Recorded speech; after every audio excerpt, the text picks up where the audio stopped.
بسم الله والصلاة والسلام على رسول الله صلى الله عليه وسلم رب اشرح لي صدري ويسر لي أمري واحلل عقدة من لساني يفقه قولي السلام عليكم ورحمة الله تعالى وبركاته.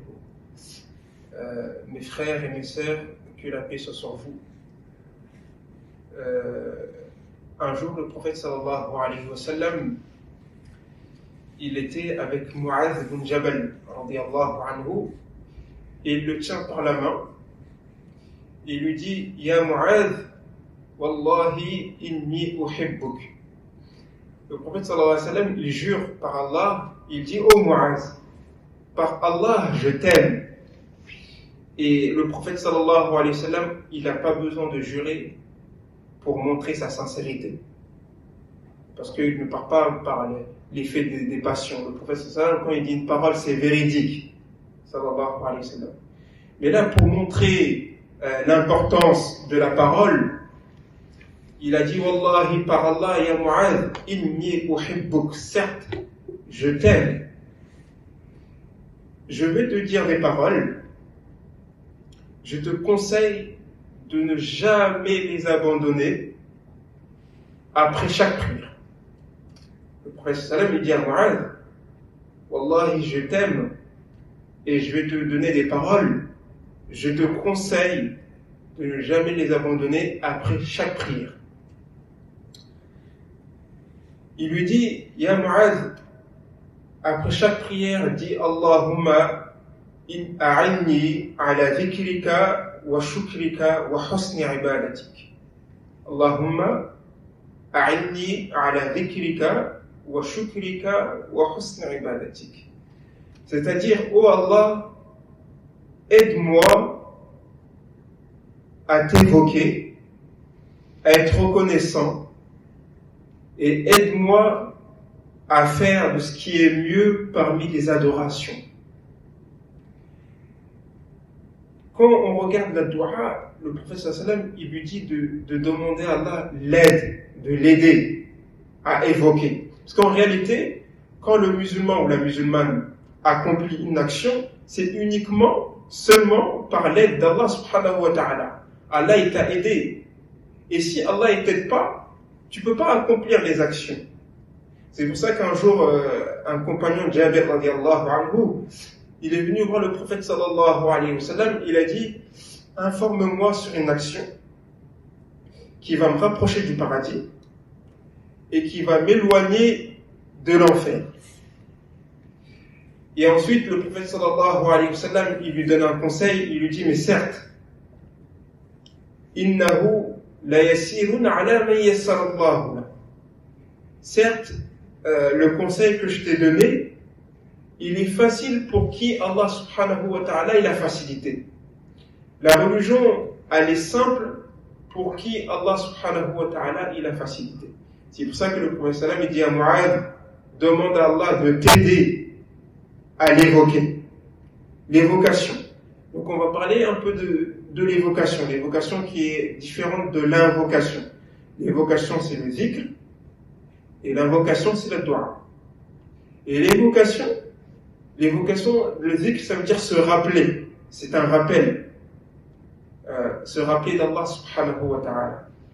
Et la récompense de celui qui fait le zikr, c'est que Allah il dit dans un hadith qudsi: Man zakarani fi nafsihi zakartuhu fi nafsi.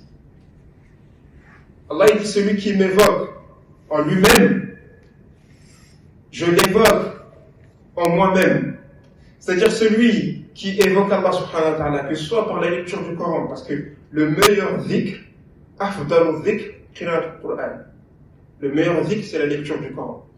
Tu évoques Allah subhanahu wa ta'ala en toi-même, ça peut être par la lecture du Coran ou par subhanallah, walhamdulillah, wa la ilaha illallah, wa la hawla wa la quwwata illa billah, subhanallah, rabbil azim. Toutes ces invocations, c'est des invocations que tu fais en toi-même. Et quand tu fais ça, Allah subhanahu wa ta'ala, il t'évoque en lui-même. Subhanallah. Allah subhanahu wa ta'ala, il t'évoque. Ça veut dire quoi? Ça veut dire que Allah, il se rappelle de toi. Certes, Allah subhanahu wa ta'ala, il n'oublie pas. Mais quand Allah subhanahu wa ta'ala, il se rappelle de toi, c'est une miséricorde pour toi. Je donne un exemple. Imaginons, Walillahi al-masal a'la, à Allah appartient le meilleur des exemples, mais même dans le Coran, Allah il donne des exemples pour nous faire comprendre. Cet exemple, c'est juste pour nous faire comprendre. Imaginons dans un couple, quand la femme elle dit à son mari, que le mari dit à sa femme, je pense à toi. Allez, comment ta réaction? Tu es content? Tu dis, ah, elle pense à moi, il pense à moi. Ah, je suis pas seul, j'ai quelqu'un qui est là, qui pense à moi. Quand ta femme a dit, voilà, j'ai pensé à toi toute la journée, tu es content. Mais là, c'est Allah subhanahu wa ta'ala qui pense à toi. Allah, il t'évoque. C'est encore mieux. Et l'évocation d'Allah, c'est-à-dire c'est la rahma. C'est la miséricorde d'Allah. Allah, il te fait miséricorde. وَإِذَا ذَكَرَنِي فِي مَلَئٍ ذَكَرْتُهُ فِي مَلَئٍ خَيْرٌ مِّنْهُ. Allah, il dit, s'il m'évoque dans une assemblée, par exemple, tu es à la maison ou à la mosquée, tu parles d'Allah subhanahu wa ta'ala avec des gens, Allah subhanahu wa ta'ala, il t'évoque dans une assemblée meilleure que celle-ci.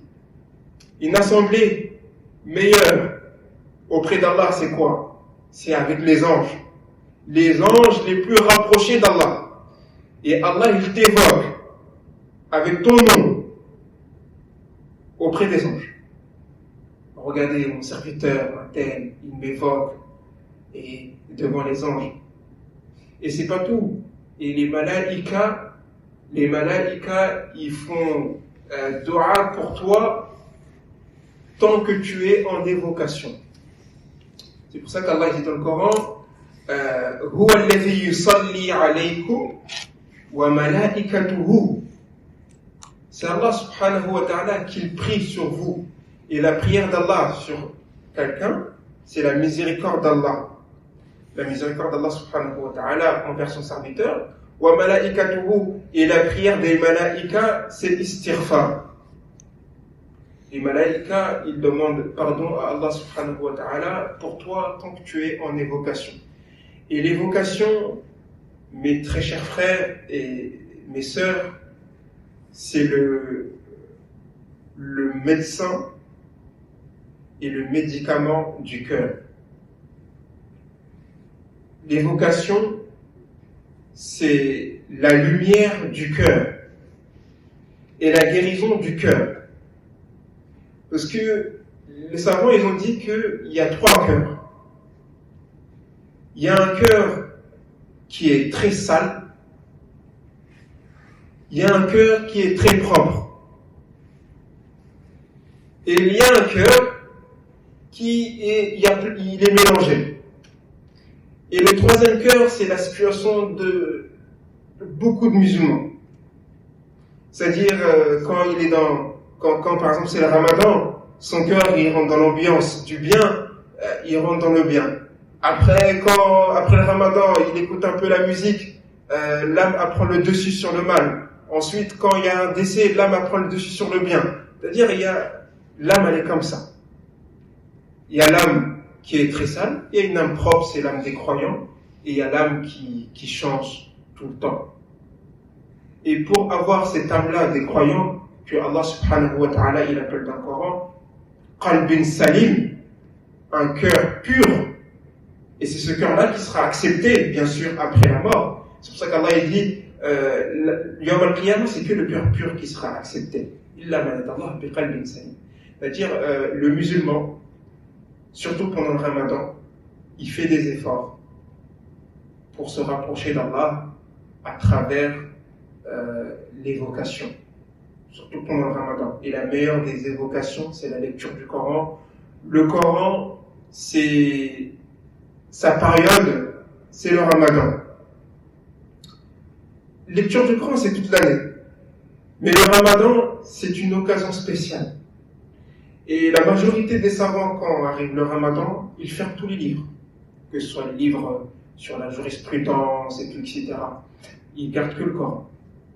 Ils se focalisent sur le Coran. C'est le mois où le Coran il a été descendu en entier. Si vous voulez, si je peux me permettre de dire, c'est l'anniversaire du Coran, le Ramadan. C'est-à-dire pendant le Ramadan, chacun il doit avoir au moins un programme, un objectif, minimum 20 pages par jour. Minimum. Et celui qui respecte ce programme de 20 pages par jour, Inch'Allah, au bout des 30 jours, il aura fini le Coran. Celui qui peut faire plus, il peut lire 30 pages, 40 pages par jour, il le fait. Mais les 20 pages, on peut les décomposer. Par exemple, le Fajr, tu lis 5 pages, Dhuhr 5 pages, Asr 5 pages, et le Isha 5 pages, ça te fait 20 pages dans la journée. Tu as fait ton programme, et à la fin, tu as hasanat, une lettre du Coran, Allah te donne 10 hasanat, une seule lettre. Par exemple, tu dis Alif Lam Mim. C'est pas une lettre. Alif Lam Mim, il y a 3 lettres. Tu as 30 hasanat. Fatiha, combien de hasanat? Multiplier les hasanat pendant le Ramadan et ramasser le maximum pour, Inch'Allah, quand on va arriver Yawm al-Qiyamah, on va être accepté auprès d'Allah subhanahu wa ta'ala. Et aussi, n'oublions pas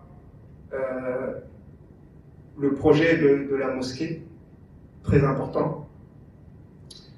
Allah subhanahu wa ta'ala, il aime les gens qui dépensent fi sabilillah. Et en réalité, Allah subhanahu wa ta'ala, il a acheté notre argent et notre propre personne en contrepartie, il nous donne le paradis.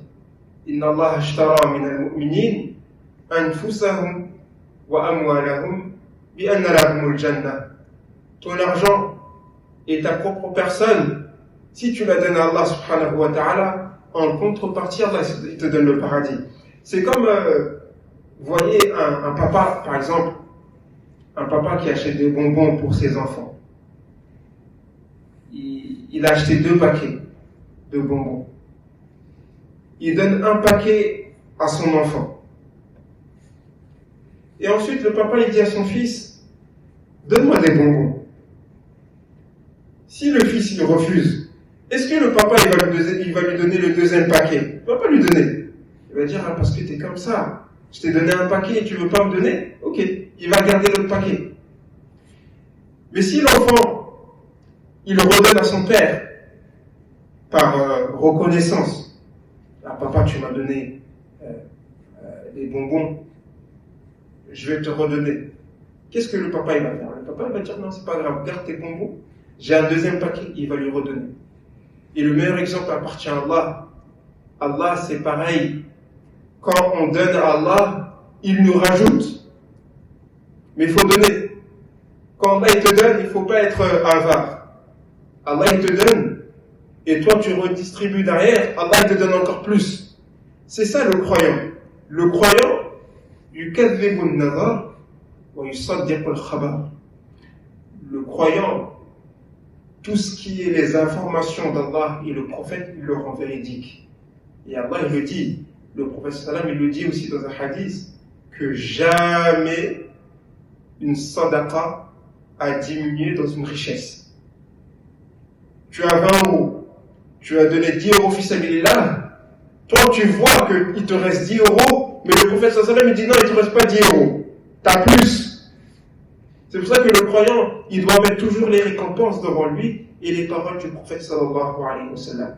N'oubliez pas toujours le suhour et une baraka. Et n'oubliez pas aussi de faire dua avant l'iftar. Le dua avant l'iftar, il est exaucé, mustajab. هذا واستغفر الله. اللهم صل وسلم وبارك على سيدنا محمد وعلى اله وصحبه وسلم تسليما. سبحان ربك رب العزة عما يصفون وسلام على المرسلين. الحمد لله رب العالمين.